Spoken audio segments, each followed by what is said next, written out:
సమస్యలు అంటూ అడిగితే బోలెడు సమస్యలు ఉన్నాయి.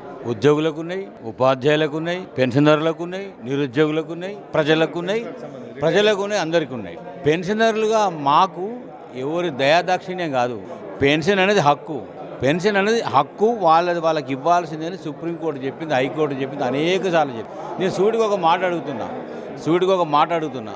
రాజకీయ పార్టీల ప్రతినిధులు, ఎమ్మెల్యేలు, మంత్రులు, ఎమ్మెల్సీలు, ఎంపీలు ప్రజాసేవకుల ఉద్యోగుల చెప్పాల్సిన అవసరం ఉంది.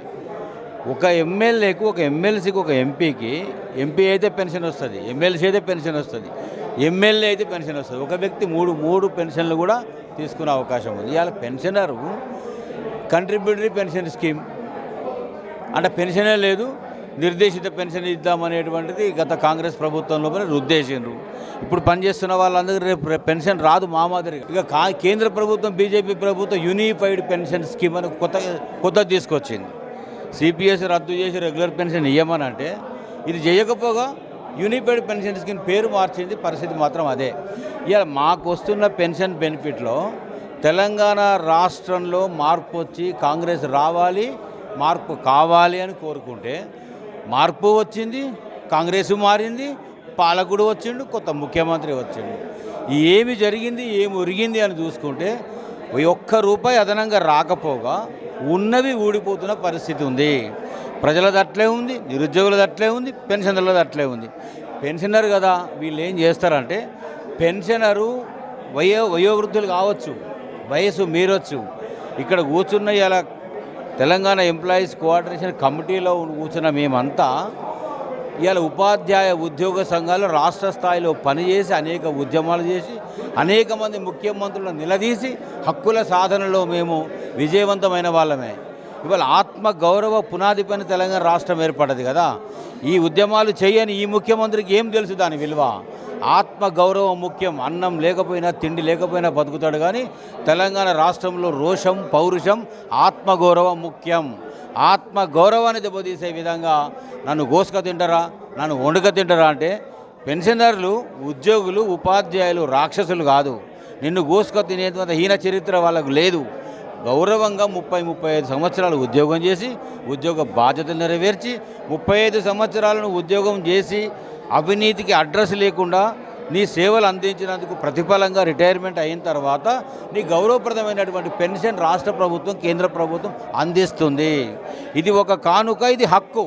అంతే తప్ప నేను తలుచుకుంటే నా దయపైన వీళ్ళు ఉంటారు అనుకోవడం భ్రమ. ఇవాళ 9673 మంది ఉద్యోగులు, ఉపాధ్యాయులు, గెజిటెడ్ అధికారులు రిటైర్ అయ్యింది రాష్ట్రంలో. ఆయనే చెప్పిండు కదా వీళ్ళందరికీ కూడా 10,000 కోట్ల డబ్బులు ఇవ్వాలని. 10,000 కోట్లను వాళ్ళ బకాయిలన్నీ ఆపేసి వాళ్ళకు రావాల్సినవి జీపీఎఫ్ మేము దాచుకున్న డబ్బులు, గ్రాట్యుటీ మాకు వచ్చే డబ్బులు, కమ్యూటేషన్ మాకు వచ్చే డబ్బులు. నేను 2019లో రిటైర్ అయినా. అంటే దాదాపు ఒక్కొక్కరికి ఎన్ని లక్షలు రావాలి? దాదాపు చాలా వరకు ఆ డబ్బులు వస్తే పిల్ల లేకపోతే చదువుకో, లేకపోతే ఒక ల్యాండ్ కొనుక్కుందామని, ఒక ఇల్లు కొనుక్కుందామని చాలా ఆశలు ఉంటాయి కదా. దానికి సంబంధించి ఏం చెప్తారు మరి ముఖ్యమంత్రికి? 2019 జూలై 31 నాడు నేను రిటైర్ అయినా. నా ఎగ్జాంపులే. వారం రోజుల్లో నా పైసలు వచ్చినాయి. 38 లక్షలు నాకు డబ్బులు వచ్చినాయి. మళ్ళీ రీపెన్షన్ చేసుకుంటే కొత్త పిఆర్సీలో మళ్ళీ 10 లక్షలు వచ్చినాయి. అంటే నాకు వచ్చిన డబ్బులు 40 లక్షలు వచ్చినాయి. నా కొడుకుని విదేశాలకు పంపించిన చదువు కోసం, నా అవసరాలు తీర్చుకున్నా. ఇలా ఎదిగిన పిల్లలు కళ్ళ ముందు కనబడుతున్నారు, పెళ్ళిళ్ళు చేయలేకపోతూ ఉన్నారు. చేసిన అప్పులు రిటైర్మెంట్ అయితే నాకు డబ్బులు వస్తాయి, నీ బాకీలు తీరుస్తా అని అప్పటిదాకా చెప్పుకుంటూ వచ్చిన వాళ్ళు ఇవాళ ఏ ముఖం పెట్టుకుని ఏ విధంగా వాళ్ళ అప్పు ఇచ్చిన వాళ్ళకి చెప్పాలి? రాష్ట్ర ముఖ్యమంత్రి గారు హామీ పత్రం రాసి ఇవ్వగలడా? ఈ పెన్షనర్స్కి రావాల్సిన డబ్బులన్నీ నా దగ్గరే ఉన్నాయి, నేను మీకు చెల్లిస్తా అని నువ్వు ఒక స్టాంప్ పేపర్ ఇవ్వగలవా? ఒక బాండ్ ఇవ్వగలవా? ఎప్పుడు ఇస్తావో తెలియదు, ఎట్లిస్తావో తెలియదు, అందుదయా తెలియదు, అందవా తెలియదు.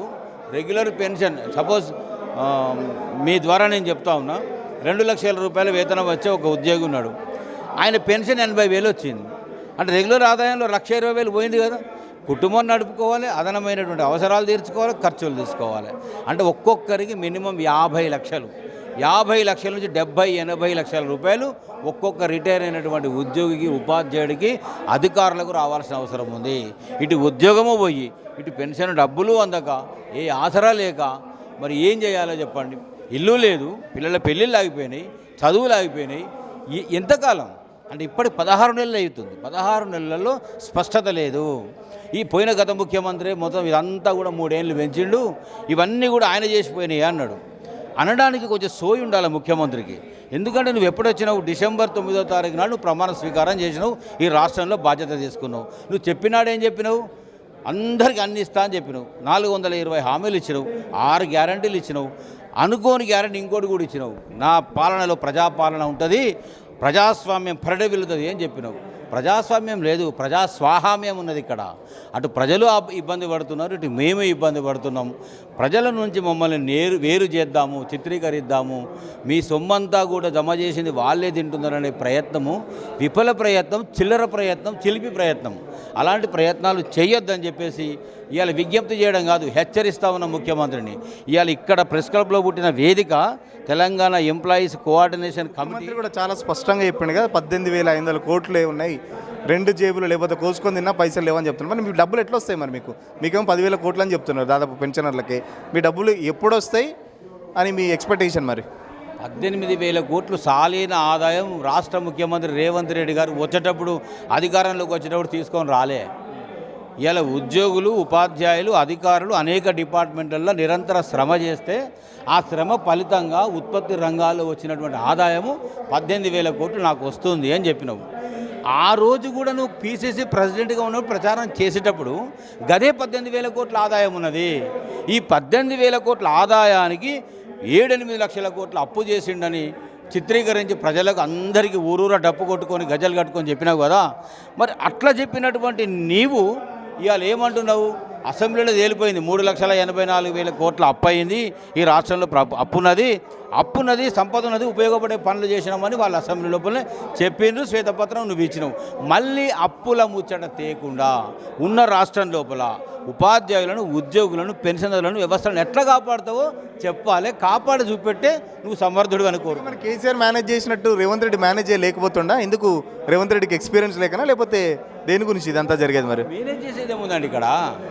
ఆయన ఒక మాట అన్నాడు మొన్న, 3 సంవత్సరాలు మీకు పెంచినరు, మీరు అనుకున్నారు పెరిగింది అనుకున్నారు, అగో పెరగడంతోనే మీకు నష్టం జరిగింది అన్నాడు. మరి ఎట్లనో నాకు అర్థం కాలే. నాకు 62 సంవత్సరాల వయసు, 3 ఏళ్ళు పెరిగితే నష్టం ఏంటో జరిగిందో నాకు అర్థం కాలే. నువ్వు 1/7/2023 నాడు పిఆర్సీ ఇస్తే 10 సంవత్సరాల్లో గత ప్రభుత్వం 73% ఫిట్మెంట్ ఇచ్చినట్లు నువ్వు కూడా 50% ఫిట్మెంట్ ఇస్తే, ఆ ఫిట్మెంట్ మా పెన్షన్లో కలిస్తే మాకు వచ్చే డబ్బులు పెరిగితే ఇగో ఇప్పుడు ఇంత లాభం ఉంది. ఆయన పెంచడం వల్ల మీకు లాభం వచ్చింది తప్ప మరి నష్టం ఎట్లా వచ్చింది? అంటే నువ్వు పిఆర్సీ ఇవ్వకపోవడం వల్లనే నష్టం జరుగుతూ ఉంది. 16.7% అండి 5 డిఏలు. 12,000 నుంచి 18,000 రూపాయలు ఒక్కొక్క నెలకు నష్టం జరుగుతూ ఉంది. ఈ 12 నుంచి 18,000 రూపాయలకు ఉద్యోగికి వస్తే ఎంత అవసరం తీరుతుంది? ఇలా నువ్వు పిఆర్సీ ఇవ్వవు, పెన్షన్స్ ఇవ్వవు. గత ముఖ్యమంత్రి నష్టం చేసిపోయిన ఎంతకాలం? 1.5 అయిపోయింది ఇప్పటికి. ఈ 3.5 సంవత్సరాలు అట్లే చెప్పుకొని కాలం గడుపుతావా? అంటే గత ముఖ్యమంత్రి చేసిండు అని చెప్పుకోవడానికి ముఖ్యమంత్రి అయిన వాళ్ళు వచ్చిన తెల్లారని నువ్వేమన్నావు? అరే ఇక్కడ మొత్తం నిధులు ఉంటాయి అనుకున్నా, కుండలు ఉంటాయి అనుకున్నా, లంకె బిందెలు ఉన్నాయి అనుకుంటున్నా, కుండలు కనబడతా ఉన్నాయా అంటే లంకె బిందెలు దొరికితే ఎత్తుకుపోవడానికి వచ్చినావా? రాష్ట్ర ఆదాయం నువ్వు పర్సనల్గా కొల్లగొట్టడానికి వచ్చినావా? అట్లా కాదు కదా. సంపద పెంచాలి, సంపద సృష్టించాలి, సంపద పెంచాలి. పెంచిన సంపదను సృష్టించిన తర్వాత ప్రజల కళ్ళల్లో, ఉద్యోగ ఉపాధ్యాయుల కళ్ళల్లో ఆనందం చూడాలంటే నువ్వు సలహాలు మిమ్మల్ని సంపద పెంచడానికి సలహాలు మిమ్మల్ని అడుగుతున్నాయి. మరి ఏం చెప్తారు ముఖ్యమంత్రికి? ఇప్పుడు డైరెక్ట్గా చెప్పండి ముఖ్యమంత్రికి సంపద పెంచడానికి సలహా. సంపద పెంచడానికి ఆయనకు చెప్పాలనా? ఉన్న మూసిని ఆగం చేసి సుందరీకరణ అంటివి, 150,000 కోట్లు అప్పు అంటే ఖర్చు అయిద్దంటివి. 150,000 కోట్లు మేము ఇస్తామని చెప్పినామా? ఎక్కడికి వెళ్ళి వస్తాయని చెప్పినామా? మేము చెప్పలేదు కదా. సంపద ఎట్లా సృష్టిస్తా అనుకున్నాడు, 7 కేలు తెస్తా అనుకున్నాడు, ఎట్లా చేద్దాం అనుకున్నాడు. కాదు సుందరీకరణ కాదు, రిజువనేషన్ అన్నాడు ఆయన. నిన్నగాక మొన్న హెచ్సీలో ఏం చెప్పిండు? మొత్తం ఈ పర్యావరణం నాశనం చేయడం లేదు, నేనేం చేస్తానో దీన్ని కాపాడి ఖచ్చితంగా ఒక అందమైన పార్కు చేస్తా అన్నాడు. 700 కోట్ల రూపాయలు ఖర్చు అయినాయి అందాల పోటీలకు. ఆ డబ్బులు ఎక్కడికి వెళ్ళి తేవాలని మమ్మల్ని మనం అడిగితేవా? ఫలాని కాడికి వెళ్ళి పెట్టుబడి పెడితే ఉత్పత్తి రంగం బాగా లాభం వస్తుందని మేము చెప్తేమా? 126 దేశాల నుంచి వచ్చిందట. వస్తుంది, చూస్తాము, ఆనందం కొడితే చప్పట్లు కొడతాం. దీనివల్ల ఏం ఒరుగుతుందో చెప్పాలి. అంటే అందాల పోటీలు ఒకవైపు, ప్రజల ఆర్తనాదాలు ఒకవైపు, ఉద్యోగ ఉపాధ్యాయ పెన్షనర్ల ఆక్రందనలు ఒకవైపు. ఈ పరిస్థితుల్లో నువ్వు అలాంటి పని చేయవచ్చా? రాష్ట్ర ముఖ్యమంత్రి గారు ఒకటే అనుకుంటున్నాడు, నాకు నోరుంది, మాటలు వస్తాయి, ఏదైనా మాట్లాడతా, తిమ్మిని బమ్మిని తిమ్మి చేస్తా అంటున్నాడు. ఉద్యోగ ఉపాధ్యాయులు తక్కువలు గారు, ఇట్లాంటి వాళ్ళు చాలామంది చూసింది చరిత్ర. ఖచ్చితంగా నీకు ఏదో ఒక రోజు ఫుల్ స్టాప్ పెట్టే రోజు వస్తుంది, అడ్డుపడే రోజు వస్తుంది, నీ కళ్ళు తెరిపించే రోజు వస్తుంది, నిరంకుశ వైఖరిని పక్కకు తీసుకొచ్చి కళ్ళు తెరిపించే రోజు వస్తుంది.